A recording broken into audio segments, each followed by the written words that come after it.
Shalom, sejam todos bem-vindos ao meu canal. Eu sou o pastor Adrian Cândido e aqui neste vídeo de hoje eu quero contar sobre a praga dos piolhos, a qual fala ali no livro de Êxodo. E se você quiser ficar sabendo qual era o Deus que fazia atribuição sobre essa praga, eu vou contar tudo para você neste vídeo.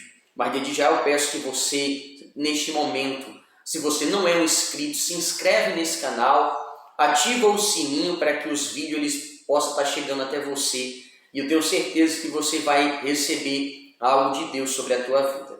Eu não quero ser tarde nem enfadonho, mas desde já eu quero ler aqui a Bíblia, a palavra de Deus, para que você possa entender onde fala. E essa praga ela se encontra no livro de Êxodo, no capítulo 8, no versículo de número 16. E disse Yahvé a Moisés: diz a Arão, estende o teu cajado e fere o pó da terra, para que se torne em piolhos. Por todo o território egípcio, Arão estendeu a mão e feriu com seu cajado o pó da terra.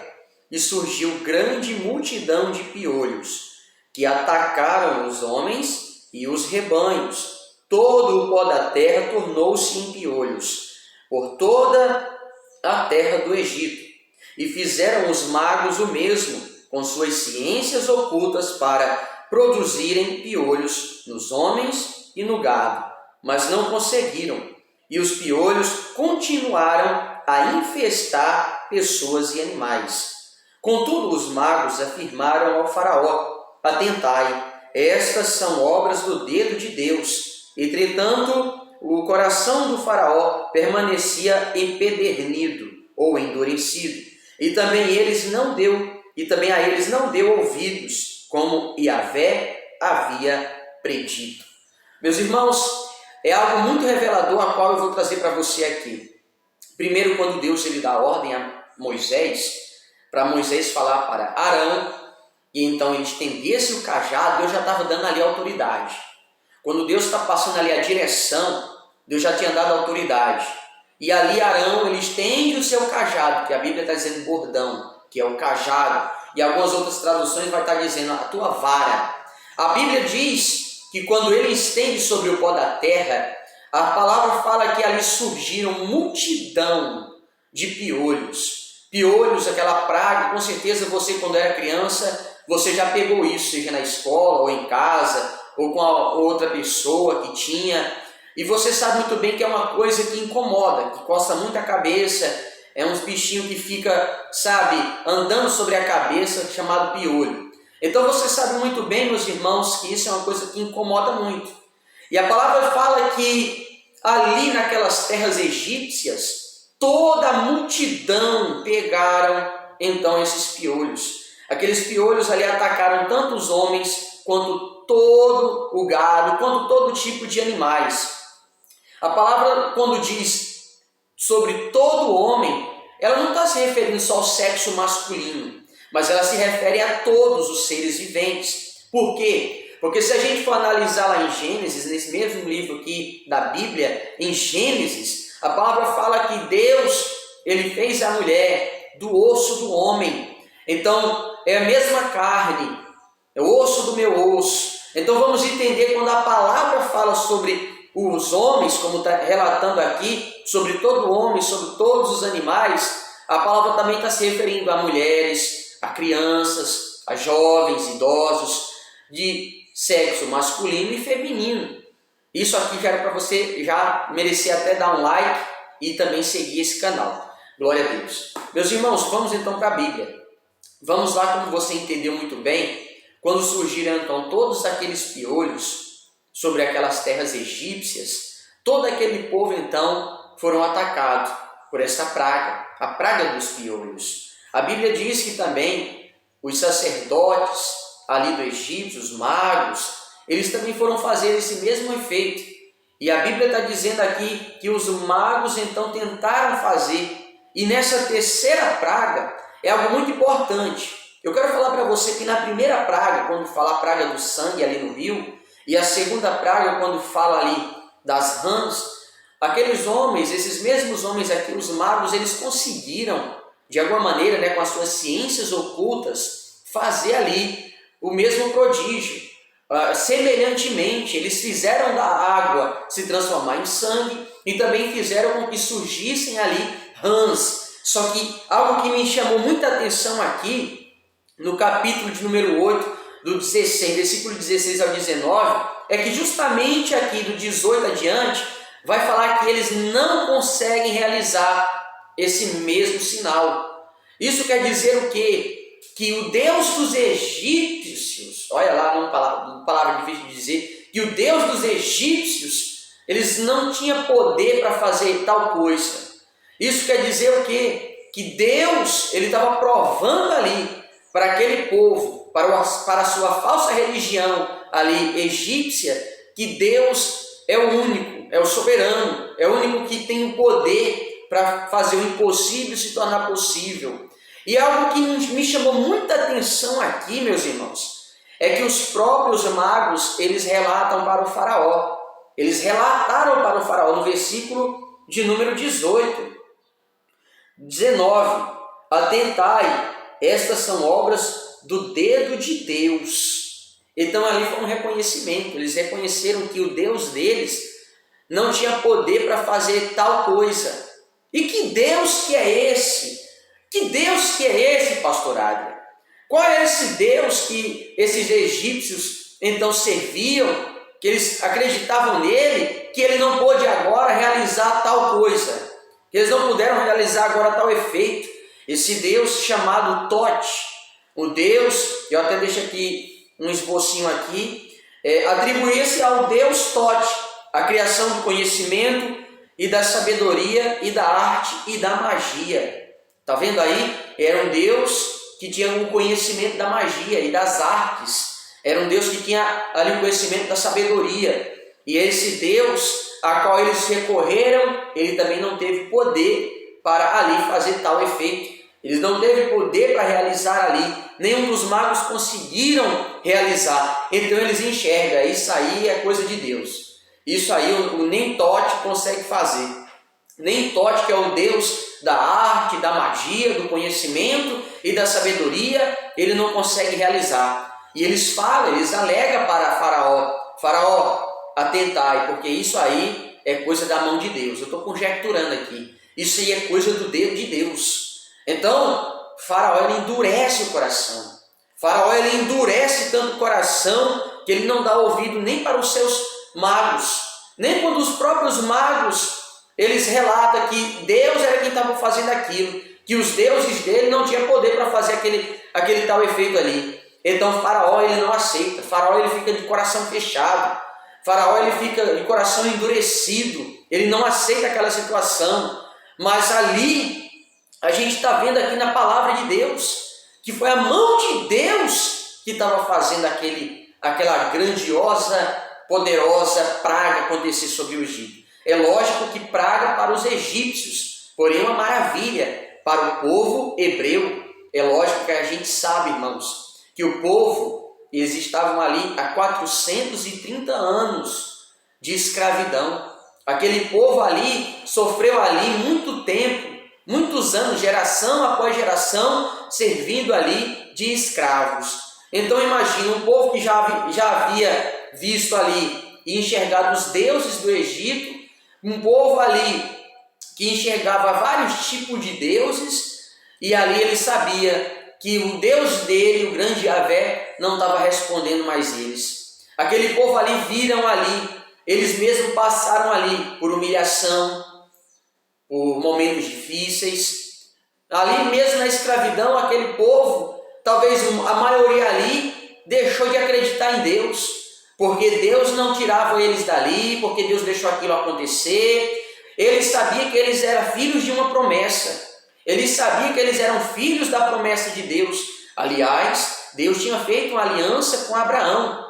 Ali onde Deus fala com Abraão, desde o chamado de Abraão: sai da tua parentela, sai da casa do teu pai e vai para a terra onde eu vou te mostrar, e lá te farei uma grande nação.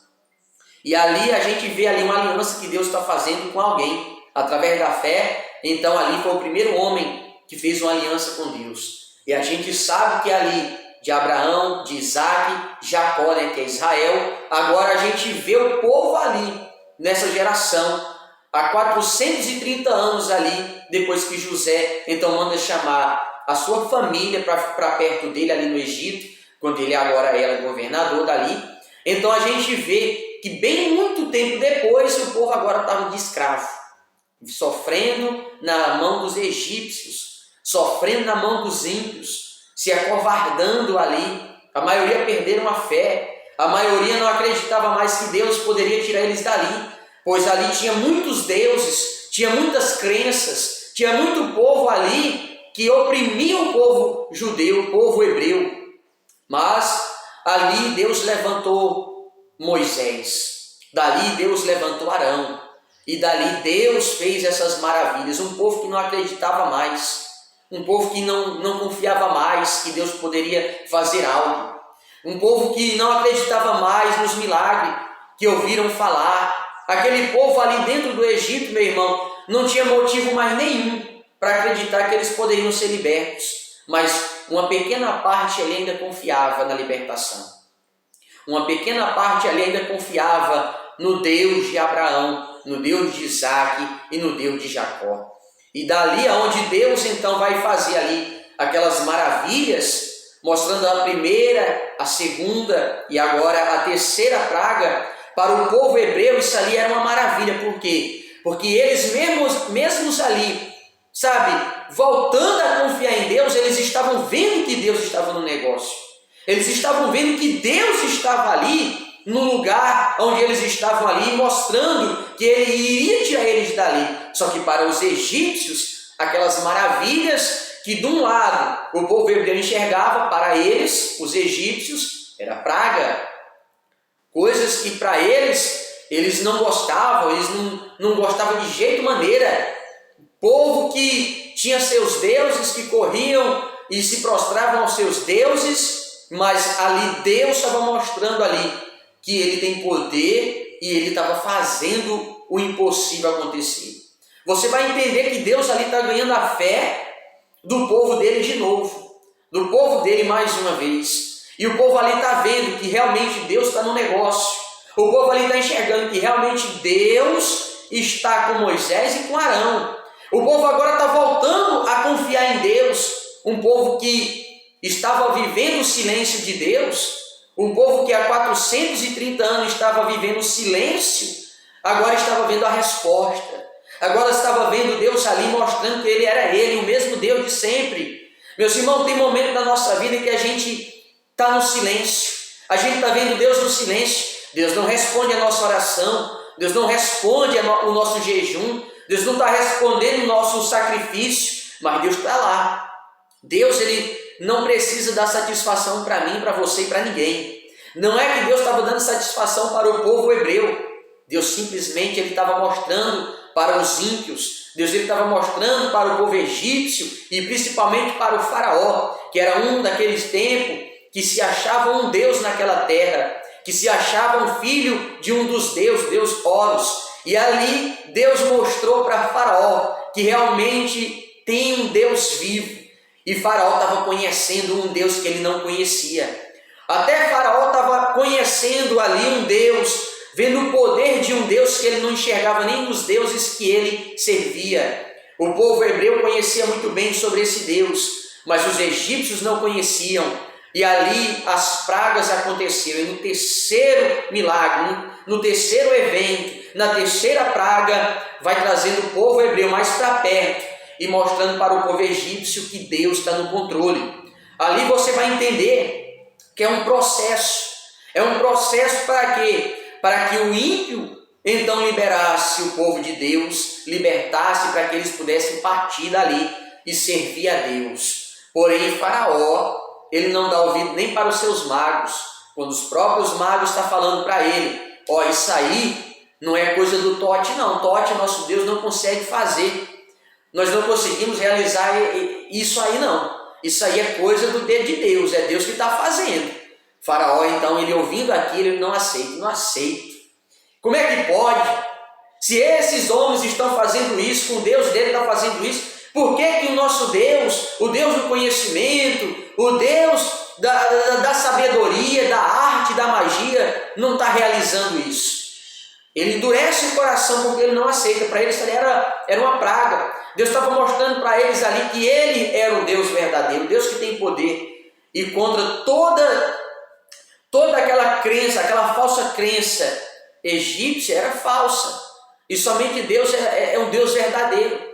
Então ele está mostrando ali para quem? Para os idólatras, que os deuses deles é tudo falso, é tudo ali de barro e não pode fazer nada, e mostrando para o outro povo, o povo hebreu, que ele é um Deus todo-poderoso, que ele é o Deus onipotente, onisciente e onipresente. Tem dois pontos para a gente enxergar esse lado dessa pregação. Em 4 versículos a gente consegue entender que Deus está mostrando para o seu povo que ele é Deus, e também está mostrando para os idólatras, o povo egípcios, que eles serviam deuses que não tinham poder para isso. Então, a gente sabe muito bem da história, irmãos, a qual a palavra está falando aqui agora. Na nossa vida também, muitas das vezes, a gente vai chegar a pensar: por que Deus não está me respondendo? Por que Deus não me ouve? Por que Deus está permitindo isso acontecer? Tudo tem um propósito. E Deus tem um propósito na sua vida. Deus tem um propósito no teu interior, que nem você sabe, mas Ele sabe, e no tempo certo vai acontecer. Então, se você é uma pessoa que está distante dos caminhos de Deus, aquele povo ali, não foi Deus que esqueceu deles, não. Não foi Deus que virou as costas para eles, mas a maioria esqueceu de Deus, deixando-se então ali entrar nas suas vidas os costumes falsos, os costumes do Egito, se deixando ali ser levado por falsas doutrinas, se desviando de Deus. Mas uma pequena parte ainda confiava em Deus, uma pequena parte ainda confiava e sabia que Deus, em algum tempo certo, Ele ia tirar ele dali de dentro. E chegou o tempo, tudo depende de nós, irmãos. A gente só colhe aquilo que a gente planta. A gente só vai colher aquilo que a gente está plantando hoje. Amanhã a gente colhe o que a gente planta hoje. Então entenda essa palavra, compreenda essa explicação. Você é uma pessoa que tem um propósito de Deus, mas talvez você ainda não saiba esse propósito. Mas Deus, Ele sabe. E Deus quer fazer na tua vida o milagre acontecer, a transformação acontecer. Mas você tem que voltar se você está distante. Se você está no comodismo, se levanta desse comodismo. Se você é uma pessoa que está parada no tempo, volta para o caminho de Deus, pois você sabe o caminho, você sabe que Ele tem poder. Não importa a dificuldade que você está passando, Deus, Ele tem a solução na palma da mão dele. Amém? Glória a Deus. Esse foi mais uma explicação aqui do livro de Êxodo, no capítulo 8, no versículo de número 16 ao 19. Mais uma vez, eu quero neste momento te convidar, se você ainda não é um inscrito neste canal, se inscreve nesse canal, me dá uma força, me dá uma ajuda para que esse canal possa crescer, levando a palavra de Deus. Você não vai perder nada, não vai te custar nada você clicar aí, se inscrever, dar um joinha, para que cada vez mais esse canal possa crescer. Eu quero contar com o teu apoio, e se eu puder contar com esse apoio, se inscreve aí agora e que Deus possa te abençoar. E isso está me ajudando muito, cada curtida, cada vez que você está compartilhando esse vídeo com alguém, e isso ajuda o canal a crescer. Então que Deus te abençoe em dobro e que todos fiquem na paz do Senhor Jesus. Aleluia.